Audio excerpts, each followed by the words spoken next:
Yes, guys, we have a goalkeeper. Inter, big club, right? Finally, we've got a goalkeeper. What date is it today? It is the 4th of August. Inter kick off on the 19th of August, and we finally have a goalkeeper. But anyway, jokes aside, welcome back to the Uncle Sharma channel. We are here to react to the news that, just broke out a couple of hours ago. Yann Sommer to Inter, finally done deal. He will travel to Italy on Sunday. Monday, he is scheduled to have his medical in Milano. Di Marzio has confirmed it. Romano has confirmed it. But above all of those, when a player confirms it and his former teammate confirms it, pretty much on his Instagram story, Marcus Thuram, of course, our new striker who played with Yann Sommer at Borussia Mönchengladbach, posted this on his Instagram story. I mean, the hint doesn't get much bigger than that. So Yann Sommer and Tikus Thuram reunited once again. A space of a few months they had to wait, and yeah, I'm happy. I mean, I've never been the biggest Yann Sommer fan personally. Like I've always appreciated him. Mönchengladbach. He was always very good for them, for Switzerland. He's always been very good. But I've never thought he's a top level goalkeeper that he should be playing for. A Bayern Munich. I think Bayern obviously signed him because he was available for cheap when Neuer got injured. So fair enough. But I never thought he was Bayern level, Madrid, Inter, Man City, like the elite level. But Inter, he was their number one choice. This was the most boring transfer market saga I can remember in history because we all knew Inter wanted Sommer wanted Inter. Bayern didn't even mind selling him to Inter. It's just that Bayern themselves needed to replace Sommer and they still haven't. There was a release clause in place, which some people said there was there, some people said it wasn't there. 6 million euros. Inter apparently had good relationship, or still have a good relationship with Bayern Munich, the executives, Karl-Heinz Rummenigge, of course, Inter legend. So apparently, Inter, not to kind of break the relationships with Bayern Munich, didn't want to pay the release clause straight away because once you activate the release clause, it means the player is ours, and now you guys go and find your goalkeeper. That's what some of the outlets were reporting.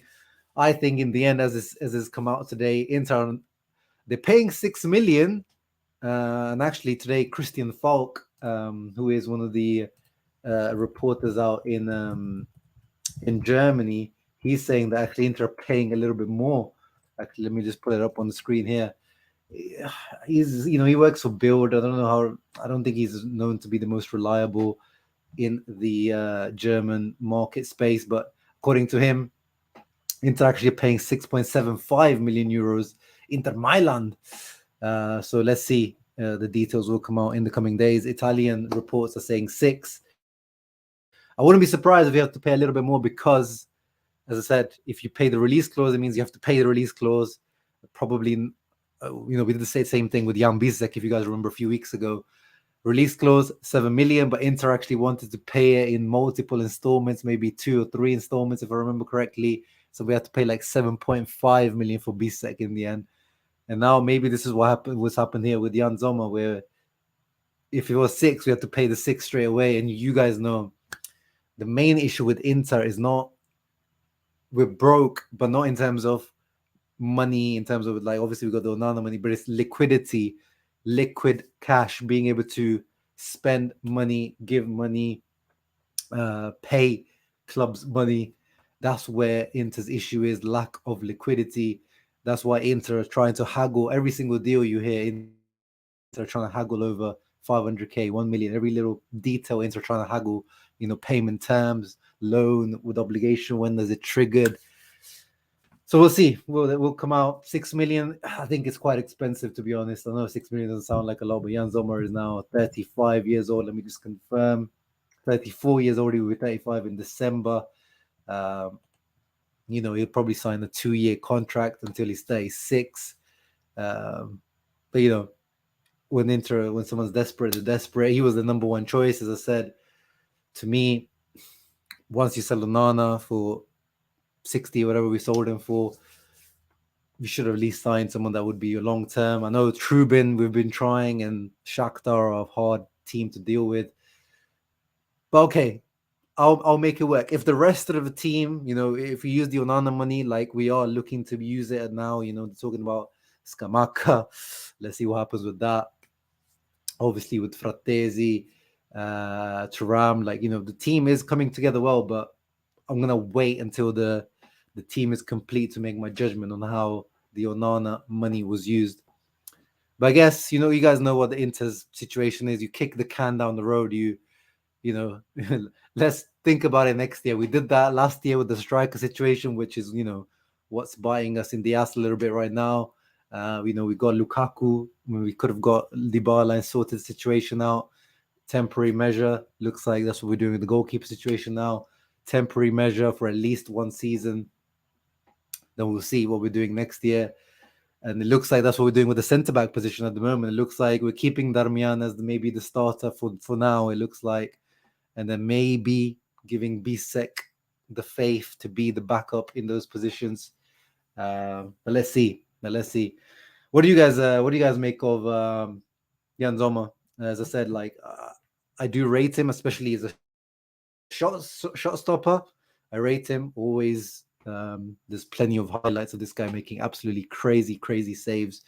I mean, Italy fans, we remember this guy. He stopped us from going to the last World Cup because of his penalty saves against Jorginho.